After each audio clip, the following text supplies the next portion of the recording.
ನಮಸ್ಕಾರ ಸ್ನೇಹಿತರೆ. ನಾನು ಇವತ್ತು ರಸ್ತೆಗಳ ಬಗ್ಗೆ ಮಾತಾಡೋಕ್ಕೆ ಇಷ್ಟಪಡ್ತೀನಿ. ರಸ್ತೆಗಳು ಯಾರಿಗೂ ವಿಶೇಷವೇನಲ್ಲ, ಹೊಸದೂ ಅಲ್ಲ.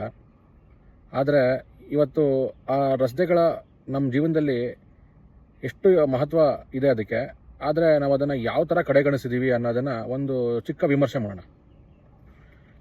ರಸ್ತೆಗಳು ಅಂದರೆ ಅದೊಂದು ಬಾಹ್ಯ ರೂಪ, ಅಂದರೆ ಸರ್ಫೇಸ್ ಅಂತ.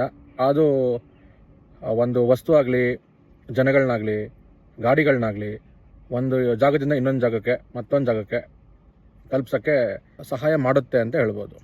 ಇದು ಎಲ್ಲರಿಗೂ ಗೊತ್ತಿರೋ ವಿಷಯ. ನಮ್ಮ ದೇಹಕ್ಕೆ ರಕ್ತನಾಳಗಳು, ಆರ್ಟ್ರೀಸ್ ಆ್ಯಂಡ್ ವೆಯ್ನ್ಸ್ ಎಷ್ಟು ಇಂಪಾರ್ಟೆಂಟೋ, ನಮ್ಮ ದೇಶಕ್ಕೆ ರಸ್ತೆಗಳು ಅಷ್ಟೇ ಇಂಪಾರ್ಟೆಂಟು. ಯಾಕೆ ಅಂದರೆ ರಸ್ತೆಗಳು ಡೆವಲಪ್ ಆಗಿಲ್ಲ ಅಂದರೆ, ರಸ್ತೆಗಳೇ ಇಲ್ಲ ಅಂದರೆ ಯಾವ ಪ್ರದೇಶನೂ, ಅಲ್ಲಿರೋ ಜನಗಳು, ಅವರ ಜೀವನ ಶೈಲಿ ಬದಲಾಗೋದೇ ಇಲ್ಲ. ರಸ್ತೆಗಳು ಎರಡು ಊರನ್ನ ಎಷ್ಟು ಸೇರಿಸುತ್ತೋ ಅಷ್ಟೇ ಎರಡು ಕುಟುಂಬಗಳನ್ನ ಸೇರಿಸುತ್ತೆ, ಎರಡು ಜನಾಂಗಗಳನ್ನ ಸೇರಿಸುತ್ತೆ, ಎರಡು ಸಂಸ್ಕೃತಿಗಳನ್ನ ಸೇರಿಸುತ್ತೆ, ಎರಡು ಕಲ್ಚರ್ಗಳನ್ನ ಸೇರಿಸುತ್ತೆ. ರಸ್ತೆಗಳು ಜೀವನ ಹೇಳ್ಕೊಡುತ್ತೆ. ನಾವು ಸಂಚಾರ ಮಾಡ್ತಾ ಒಂದೂರಿಂದ ಒಂದು ಊರಿಗೆ ಹೋಗ್ಬೇಕಾದ್ರೆ ಬೇರೆ ಥರ ಜನಗಳನ್ನ ನೋಡ್ತೀವಿ, ಅಲ್ಲಿನ ಭಾಷೆಗಳು ತಿಳ್ಕೊತೀವಿ, ಅಲ್ಲಿನ ವೇಷಭೂಷಣಗಳ ಬಗ್ಗೆ ತಿಳ್ಕೊತೀವಿ. ಅಂದರೆ ರಸ್ತೆ ನಮಗೆ ಜೀವನ ಹೇಳ್ಕೊಡುತ್ತೆ, ರಸ್ತೆ ಜನಗಳ ಬಗ್ಗೆ ಹೇಳ್ಕೊಡುತ್ತೆ. ಎಷ್ಟೊಂದು ಹಳ್ಳಿಗಳಲ್ಲಿ ರಸ್ತೆ ಬರ್ದಿರೋ ಕಾರಣ ಇವತ್ತು ಅವರು ಜೀವನ ಶೈಲಿ ಆಗಲಿ, ಅವರ ಜೀವನ ಆಗಲಿ ನಮ್ಕಿನ ಒಂದು 20-30 ವರ್ಷ ಹಿಂದೆ ಇದ್ದಾರೆ ಅಂತ ಹೇಳಿದ್ರು ತಪ್ಪಾಗಲ್ಲ. ನಮ್ಮ ಮನೆಯಲ್ಲಿ ಲಿವಿಂಗ್ ಏರಿಯಾ ಅಂದರೆ ಒಂದು ಹಾಲು ಎಷ್ಟು ಇಂಪಾರ್ಟೆಂಟ್ ಆಗುತ್ತೆ ಹೇಳಿ. ಯಾರಾದರೂ ಒಬ್ಬ ನಮ್ಮ ಮನೆಗೆ ಅತಿಥಿಗಳು ಬರ್ತಾರೆ ಅಂದರೆ ನಾವು ಫಸ್ಟ್ ಕ್ಲೀನ್ ಮಾಡೋದೇ ಹಾಲು. ಯಾಕೆ ಅಂದರೆ ಆ ಹಾಲ್ನ ನೋಡಿ ನಮ್ಮನ್ನು ಜಡ್ಜ್ ಮಾಡ್ತಾರೆ, ನಮ್ಮ ಮೈಂಡ್ ಸೆಟ್ನ ಗೇಜ್ ಮಾಡ್ತಾರೆ. ಅದೇ ಥರ ನಮ್ಮ ದೇಶಕ್ಕೆ ರಸ್ತೆಗಳೇ ನಮ್ಮ ಲಿವಿಂಗ್ ಏರಿಯಾ. ಎಷ್ಟೋ ಇನ್ವೆಸ್ಟ್ಗಳು ಬರ್ತಾರೆ, ಬೇರೆ ಬೇರೆ ದೇಶದ ರಾಜಕಾರಣಿಗಳು ಬರ್ತಾರೆ. ಅಷ್ಟೇ ಯಾಕೆ, ನಮ್ಮ ಕುಟುಂಬದವರೇ ಬೇರೆ ರಾಜ್ಯದಲ್ಲಿರೋರು ಇಲ್ಲಿಗೆ ಬಂದರೆ ನಾವು ರಸ್ತೆ ಸುತ್ತಮುತ್ತ ಏನು ಕಾಣುತ್ತೆ ಅದ್ರ ಮೇಲೆ ನಮ್ಮನ್ನು ಗೇಜ್ ಮಾಡ್ತಾರೆ. ಅಂಥ ರಸ್ತೆಗಳನ್ನ ನಾವು ಯಾವ ಥರ ಇಟ್ಕೋಬೇಕು ಮತ್ತು ಯಾವ ಥರ ಇಟ್ಕೊಂಡಿದ್ದೀವಿ ನೀವೇ ಒಂದ್ಸಲ ಯೋಚನೆ ಮಾಡಿ ನೋಡಿ. ನಾವು ಸರ್ಕಾರನ ಬೈತೀವಿ, ಇನ್ನೊಂದನ್ನು ಬೈತೀವಿ, ಮತ್ತೊಂದನ್ನು ಬೈತೀವಿ.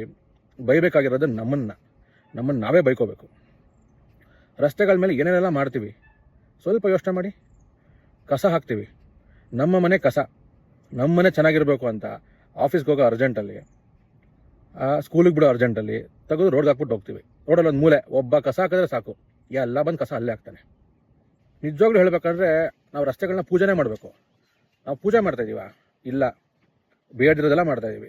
ರಸ್ತೆ ಮೇಲೆ ಏನೇನು ಬೇಡವೋ ನಮ್ಮ ದೇಹದಿಂದ ಬರೋ ಎಲ್ಲದನ್ನು ವಿಸರ್ಜನೆಗಳು ಮಾಡ್ತಾಯಿದ್ದೀವಿ. ಬಾಯಿಗೆ ಬಂದಂಗೆ, ಮನಸ್ಸು ಬಂದಂಗೆ ರೋಡ್ ಮೇಲೆ ಹೋಗಿತೀವಿ. ನಮ್ಮ ಮನೆಗೆ ನಮಗೆ ಬೇಡದಿರೋದೆಲ್ಲ ರಸ್ತೆ ಮೇಲೆ ಹಾಕ್ತೀವಿ. ಆಮೇಲೆ ಸರ್ಕಾರನ ಬೈಕೋತೀವಿ. ಈಗಿರ್ಬೇಕಾದ್ರೆ ಈಗ ಒಂದು ಕಸ ಹಾಕ್ತೀವಿ ಅಂತಾಯಿತು. ಕಸ ಯಾವ ಥರ ಹಾಕ್ತೀವಿ?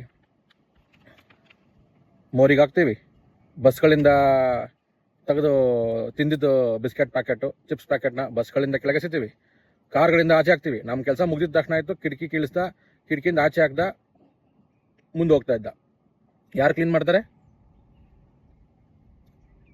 ಎಷ್ಟೋ ಹೈವೇಗಳಲ್ಲಿ ಮಧ್ಯದಲ್ಲಿ ಮೀಡಿಯನ್ ಮೇಲೆ ಪ್ಯಾಕೆಟ್ಗಳು ಬಿದ್ದಿರುತ್ತೆ.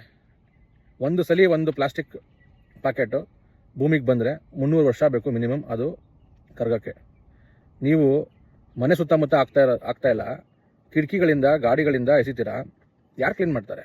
ಎಲ್ಲೋಗಿ ಸೇರುತ್ತೆ ಅದು? ಒಂದ್ಸಲ ಯೋಚನೆ ಮಾಡಿದ್ದೀರಾ? ಮಣ್ಣಿಗೆ ಹೋಗಿ ಸೇರುತ್ತಲ್ವಾ? ನೀವು ಏನು ಹಾಕ್ತೀರಾ ಭೂಮಿಗೆ, ಭೂಮಿ ಅದೇ ವಾಪಸ್ ಕೊಡೋದು ನಿಮಗೆ. ನಾಳೆ ನಮ್ಮ ಮಕ್ಕಳಿಗೆ ನಾವು ಏನು ಮಣ್ಣು ಕೊಡ್ತಾ ಇದ್ದೀವಿ ಯೋಚನೆ ಮಾಡಿ. ಪ್ಲಾಸ್ಟಿಕ್ ಮಣ್ಣು. ಮಣ್ಣಲ್ಲಿ ಫುಲ್ ಪ್ಲಾಸ್ಟಿಕ್ ಇರುತ್ತೆ. ಪ್ಲಾಸ್ಟಿಕ್ಕೇ ತಿನ್ನಬೇಕು, ಪ್ಲಾಸ್ಟಿಕ್ಕಿಂದನೇ ಸಾಯಬೇಕು. ಇದನ್ನು ನೀವು ಮಾಡ್ತಾ ಇರೋದು, ನಾವು ಮಾಡ್ತಾ ಇರೋದು. ನೆಕ್ಸ್ಟು, ರಸ್ತೆಗಳನ್ನ ಹೆಂಗೆಲ್ಲ ಹಾಳು ಮಾಡ್ತಾಯಿದ್ದೀವಿ ಅಂತ. ಕಸ ಹಾಕೋದು ಅದು ದೊಡ್ಡ ತಪ್ಪು ನಾವು ಮಾಡ್ತಾ ಇರೋದು. ನಮ್ಮ ಮನೆ ಕಸ ನಮಗೆ ಇಟ್ಕೊಳಕ್ಕೆ ಆಗ್ತಾ ಇಲ್ಲ ಅಂತ ಹೇಳಿದ್ರೆ ತಂದು ರೋಡ್ಗೆ ಹಾಕ್ಬಿಡ್ತೀವಿ. ಯಾಕೆ? ಪೌರ ಕಾರ್ಮಿಕರನ್ನ ಏನು ಅಂದ್ಕೊಂಡಿದ್ದೀವಿ? ಅವರು ಮನೆ ಮುಂದೆ ಬಂದು ಕಸ ತೆಗಿತಾ ಇಲ್ವಾ? ಮತ್ತು ಯಾಕೆ ಹಾಕ್ತಾಯಿದ್ದೀವಿ ಆಚೆ ಕಡೆ? ಯೋಚನೆ ಮಾಡಿ. ನಿಮಗೆ ಅವ್ರ ಟೈಮ್ಗೆ ನೀವು ಹಾಕೋಕ್ಕಾಗ್ತಾ ಇಲ್ಲ ಅಂತ ಹೇಳಿದ್ರೆ ಅದಕ್ಕೆ ಬೇರೆ ವ್ಯವಸ್ಥೆ ಮಾಡೋ ಒಂದು ವಿಚಾರ ಮಾಡಿ, ಅಟ್ಲೀಸ್ಟ್ ಈ ವಿಡಿಯೋ ನೋಡಿದ ಮೇಲೆ ಆದರೂ. ಎರಡನೇದು, ರೋಡ್ ಮೇಲೆ ಇಷ್ಟ ಬಂದಂಗೆ ಗಾಡಿಗಳು ಪಾರ್ಕ್ ಮಾಡೋದು.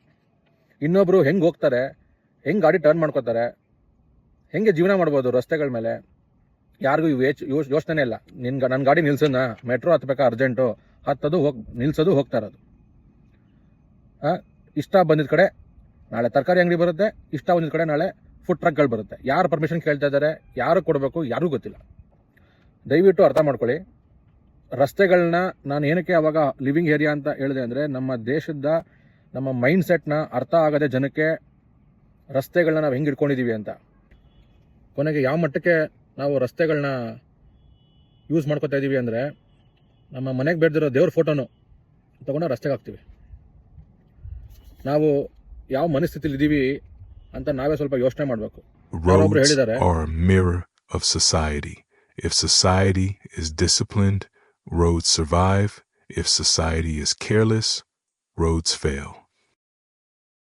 ಈ ವಿಡಿಯೋ ಕೇಳಿ ಸುಮ್ಮನೆ ಬಿಡೋಕ್ಕಲ್ಲ, ನಮ್ಮ ಮಕ್ಕಳಿಗೆ ತೋರಿಸಿ ನಾವೊಂದು 10 ಜನಕ್ಕೆ ಶೇರ್ ಮಾಡಿ, ಆದಷ್ಟು ನಮ್ಮ ಕುಟುಂಬನ ನಾವು ರಸ್ತೆ ಮೇಲಿನ ಒಂದು ಅಭಿಪ್ರಾಯನ ಅಥವಾ ನಾವು ರಸ್ತೆ ನೋಡೋ ದೃಷ್ಟಿಕೋನನ ಬದಲಾಯಿಸ್ಕೊಂಡ್ರೆ ಬಹುಶಃ ನಮ್ಮ ಜೀವನಗಳು ಇನ್ನೂ ಚೆನ್ನಾಗಾಗುತ್ತೆ ಅಂತ ನನ್ನ ಅನಿಸಿಕೆ.